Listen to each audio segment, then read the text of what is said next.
Okay, after much trials and tribulation, I determined that this new wiring harness on the other side was wired incorrectly, not by me, but the way it came, because it was grounding the unused terminal in.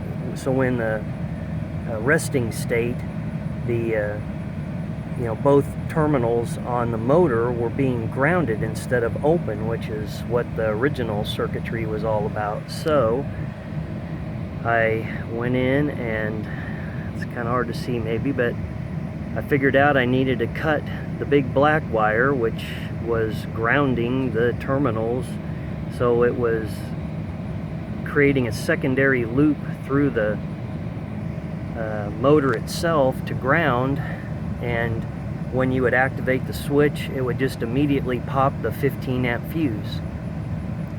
So I just got pencil and paper out and said, I'm an electrical engineer, I can figure this out, and drew the schematic the way it is, and determined, oh, well, there's the problem right there. So now that I've cut those wires, and I'm going to have to do a little more work,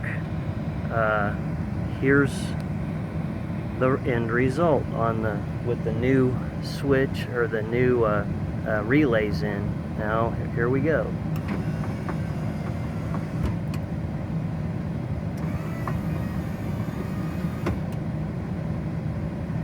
It's not a ton of difference between the other one, but again, the truck is not running, so I'm just running straight off of battery power and not off of generator and battery. So anyway, we'll see.